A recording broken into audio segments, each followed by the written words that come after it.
Hey guys, so it's that time of year again here in the US and abroad. The mad rush of the holiday season from Halloween through New Year's. And although it seems to pass by in the blink of an eye, we get caught up in the monotony of it all and forget to take a pause and just be present. We allow ourselves to get carried away by the inevitable issues that arise during this time. Some of you may suffer from seasonal affect disorder that can have you dreading these next few months. A few of us could very well be traveling to see family and are already armoring up for that tense dinner with Great Aunt Peta. That's a pain in the ass, by the way. Or your divorced parents who will both be in attendance. And did I mention do not get along? Many of us are worried about our finances and how to navigate a small budget, if any.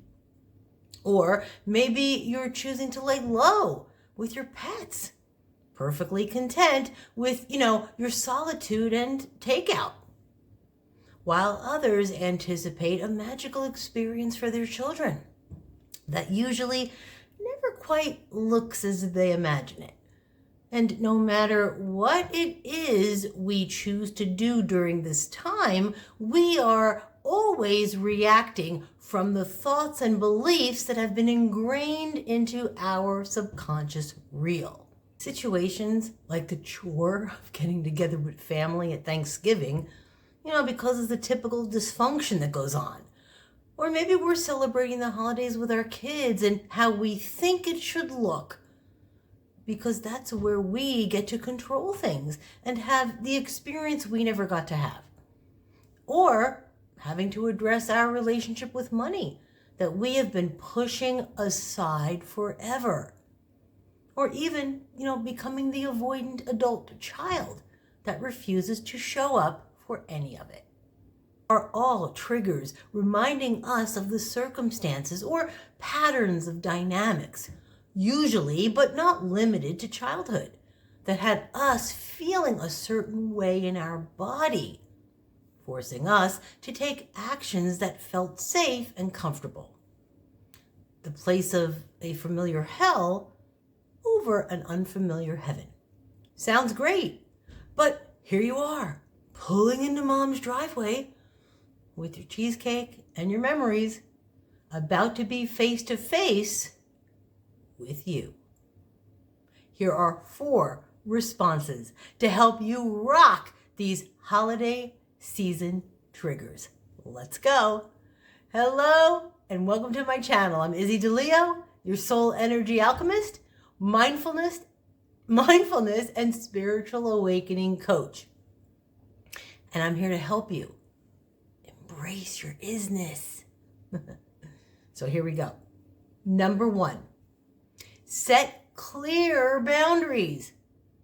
Before gathering with anybody, it is crucial to communicate any non-negotiables, like time commitment and sensitive topics, around, say, politics. It's even also okay to shut it down or remove yourself from the conversation.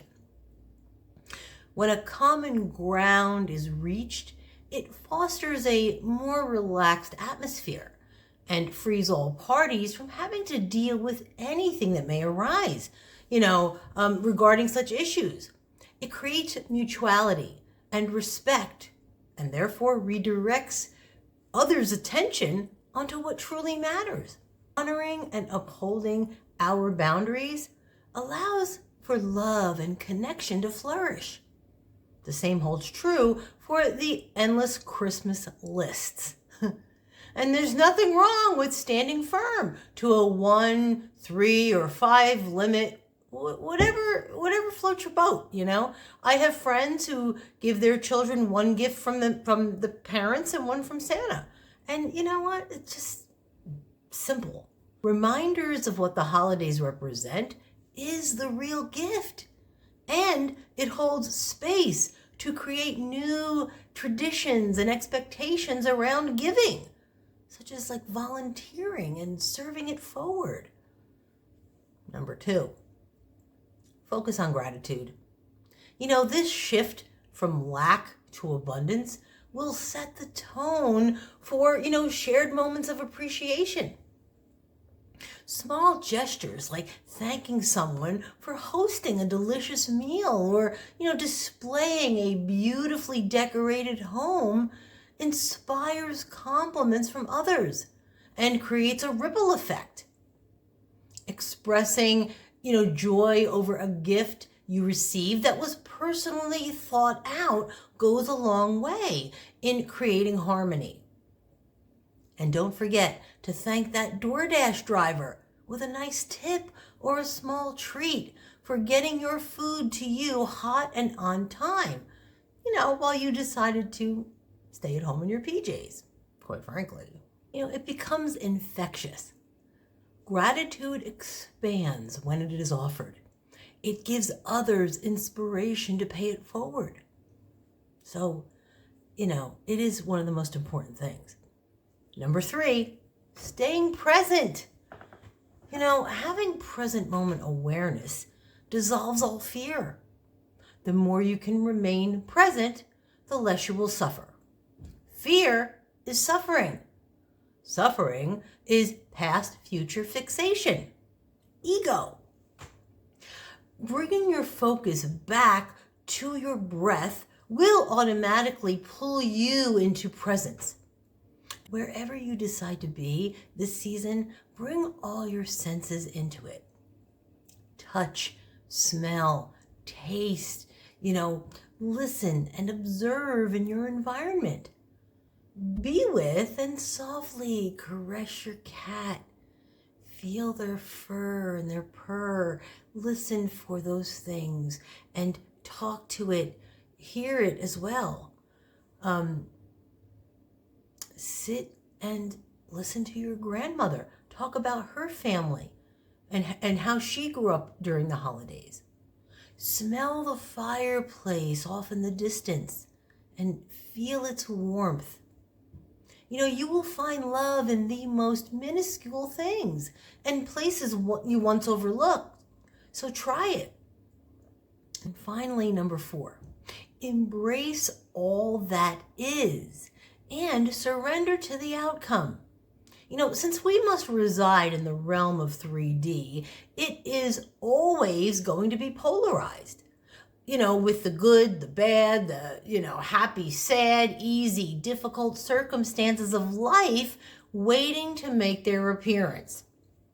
So instead of trying to push them away or change them, embrace them for what they are, even if they drive you nuts. Yes, my turkey is always overcooked. Yes, my Uncle Marty tells the same stories ad nauseum. And yes, I will always roll my eyes when my father makes a toast. But isn't that part of the whole? Can you let it be and let go of how you think the story you've been holding on to for decades needs to unfold? Can you try looking at it from the vantage point of our family is funny, crazy, and predictable, but that's what's so freaking awesome about them instead? You just might find something really cool and unusual that you've never allowed to be, seen before or witnessed before or found out before. Like that Uncle Marty was in fact the studio drummer for Led Zeppelin. I mean, for reals. And that overcooked turkey prefers to be a prime rib. Easy switch out. Done. Well, maybe done medium rare. Yes, another pun. I'm here all weekend. But, that being said, it is also okay to want an escape plan. Take a break, reset, and return. Or not. Just make sure you prepare polite ways of, excusing yourself from any event, like heading to the kitchen to do dishes, taking a walk outside with the dog or your favorite cousin, or saying goodnight at an appropriate time and only from a place of calm. okay, and not from a reactive state is absolutely acceptable. By practicing a higher vibrational frequency, you'll find that the outcome you didn't plan for is exactly the outcome you wanted. How crazy is that? And so, to wrap it up, pun intended, these 4 helpful tools are a great way to navigate through your season of uncertainty, trauma, and fear. If your come from is with a genuine, open, and forgiving heart, the possibilities of magic and miracles to reveal themselves to you are incredible. But it is you who are responsible for setting a different energetic tone. See, by embracing your IZ-NESS, you are loving yourself as a soul, pure consciousness, unconditional love. You are now of the awareness that you are connected to all things, but attached to nothing. And that includes how you no longer react to, but respond to your external reality. Remember, as within, so without. So allow your inner work to design the new template to what the outer world mirrors back. Until next time, I wish you all a happy and healthy holiday season, and I thank you all so very much. Be well, rock on, and namaste.